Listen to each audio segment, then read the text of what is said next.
Earlier I said I would get back to the topic of alcoholism. And growing up with a dad who was an alcoholic, all I remembered wanting to do was get away from him and get out of the house and go to a friend's house where it was fun to be. And when you came home, you were walking on eggshells, just waiting for dad to erupt. Now, my dad was a great guy in many ways. If you needed help, he would be the first guy there to give you a hand.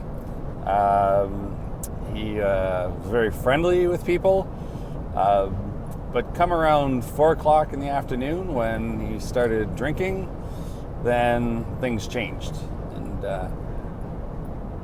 I look back and I said, when I shared with my psychologist about my dad's alcoholism and me not standing up to him, I had some more work to do other than just understand that, as a 10-year-old boy, I shouldn't be expected to be able to stand up to my dad. I had to learn how to accept my dad and then love my dad again, because I didn't love my dad for the longest time, and the word hate's pretty strong, but I'm thinking that's where I was for many years as a child, a youth, and probably into the 20s and maybe even 30s. So one of the things I came to realize was, people don't start drinking intentionally thinking, I want to be an alcoholic. It sneaks up on you. I go out for a drink periodically with friends after work, and my dad probably did too. Police officer, they see a lot of things, and his generation, most of them weren't trained to talk about it, and that old strong silent type was the mode. So, dad probably went out for a few drinks with buddies, and the drink took the edge off whatever was racing around in the mind. And as tolerance develops with alcohol, originally one drink might make you feel good, but with time, your body becomes tolerant to that drink, and it doesn't give you the same effect, so you need 2 drinks. And then eventually you'll need 3 drinks or 4 drinks to get that same feeling. And with some addictions, you end up fighting just to get back to feel normal. So you're drinking just to try to find whatever your normal is. And so, my dad, he didn't intentionally become an alcoholic any more than I intentionally have depression. Letting go of that was really powerful. One of the things that really, really helped me was I decided to go to an Al-Anon meeting. Now, AA, or Alcoholics Anonymous, is for the alcoholics. They go to the meeting, hi, my name is Kevin, I'm an alcoholic, and they talk about strategies and support to help each other, and they have a 12-step program. Al-Anon is for families or friends of the alcoholics so that they can understand what's going on and understand how the alcoholic's behavior is affecting their behavior and learn strategies to survive and cope and maybe thrive. So when I first went to the Al-Anon meeting, it was for adult children of alcoholics. Wow, they have a name for an Al-Anon group with my name on it. So I first walked in, I still remember, the door was red, it was in a church hall, and as I walked in, I'm kind of looking around the room before I walk in, I'm thinking, wow, look at all those screwed up people in there. What am I doing here? Again, interesting arrogance our brain takes us to at times, at least mine did. And I walked in and sat down and just listened for a while, and they described what it was about at the beginning of the meeting. And someone will quite often pick a topic to discuss that week. And if there's no topic that comes up, they have a little booklet called One Day at a Time, and there's a quote in there and a reading, and you can talk about how that affects you. And I remember one of them, the topic was, when did the little boy or little girl die in you? The person that's living with the alcoholic or affected by the alcoholic. And as people went around and shared their stories about, I remember doing this as a kid, and then the alcoholic's behavior started to do this, and then that little boy or girl died in me. And someone else would share their story. And I remember the story of jumping on the bed when we were little kids, and my mom and sisters, and it was lots of fun. And then all of a sudden I don't have any more memories of being fun. And then that's when the memories of the negative things started to kick in.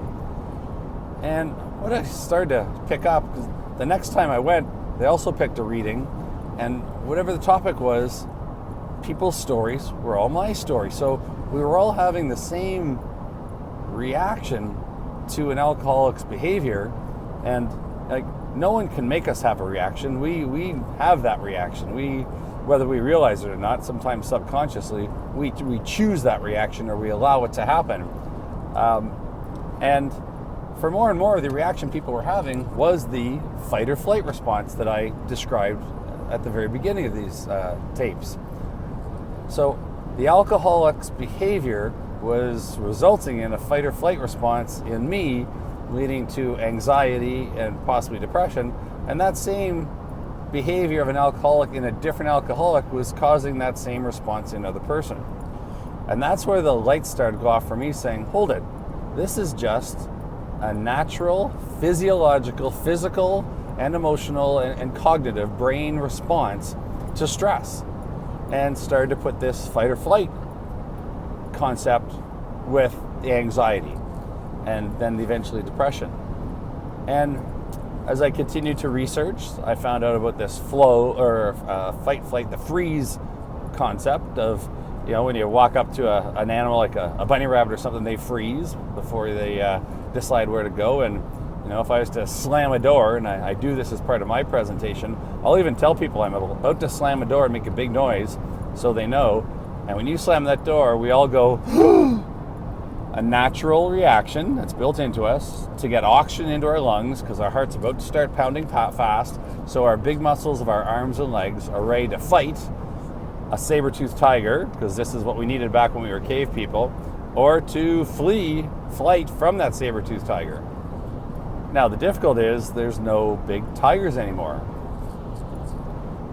What happened after we fought that saber-toothed tiger and survived, or ran away from that saber-toothed tiger, flee and survived, was we had expended all the energy to do with that fight or flight. We had taken in the oxygen, our heart had raced, all the stressors and the chemicals and the adrenaline in our body, they'd been spent, and quite often the person would be, the response would be, you'd be exhausted, you'd sleep it off for a while from running away from the tiger or from fighting and surviving. Well, today we have lots of little tigers, and many of them are good. They're not bad tigers, but they cause us to be excited, and it's the same physiological response for excitement as it is for anxiety. So, a test coming up, anxiety, stress, worry, a first date, the same type of thing, a job interview, a fight going on with someone, a loss of a loved one. There's so many things that cause this response. Getting your driver's license can do it. Everyone's excited to get their driver's license. So the driver's license example is one that I've worked on a fair bit, and I've used a phrase that I hope catches on. I was going to use just do it, but somebody got that one before. So I want you to picture an XY axis, and on the vertical axis is excitement, okay? Or, in brackets, stress or anxiety. If it gets too excited, it could flip over. And on the horizontal axis is time. So you get into a car for the first time, you're 16 years old, and you're excited to get in the car. Your heart's racing, you're really excited about it. Hands might be a bit sweaty. Mind's racing a bit about all the things. Where's the brake? Where's the gas pedal? How fast do I push it down? How often do I shoulder check? Which one's the mirror control? what is that, the radio, or is that the windshield wiper, or signal, all those things. And when we first get into a car, that excitement level gets really high. But then we get in the car and the excitement level drops because we learn how to shoulder check regularly. I sure hope I'm doing it right while I'm on these videos, by the way. Shoulder check properly, and when to decrease speed, and which one's the radio and which one's the air conditioner, and all those things. So the next time we get in the car, the excitement response or anxiety response isn't as high, it's lower, and eventually that curve gets lower and lower, and as we continue to practice driving, it becomes fun to drive. It becomes like a flat line. And to some degree, sometimes we go below that line and we start texting and talking and having a coffee and our lunch all while we're driving. So that's a different story. So what we need to do though is, if we didn't get in the car at the height of the anxiety, so we're at the peak of the excitement, I want to get in the car for the first time, we don't get in. Well, what happens immediately, the anxiety drops, the excitement drops, but then we didn't develop any car driving habits. So the next time we get in the car, the excitement or anxiety level probably increases. And then we don't get in the car and we get stuck in this loop back and forth where we want to get in the car but we can't. That's how I believe anxiety kicks in. From excitement becomes anxiety. So at that very top of that curve, you have to get in the car, or you have to get over whatever it is that's causing the anxiety. And that's where I'm going to use the word JuStart, but make it one word, JuStart. So like just do it, but just start. And I've been sharing that with some people for the last couple of years, and that's something that they can grab a hold of when they feel the anxiety kicking in and turning the depression on and say, I can't do it, I can't get out of bed. It's getting themselves to just start. So hopefully that helps when you're feeling that angst that I can't do this, or I'm overwhelmed, and your mind's racing and you're feeling that fatigue, is to just start. So that's it for now.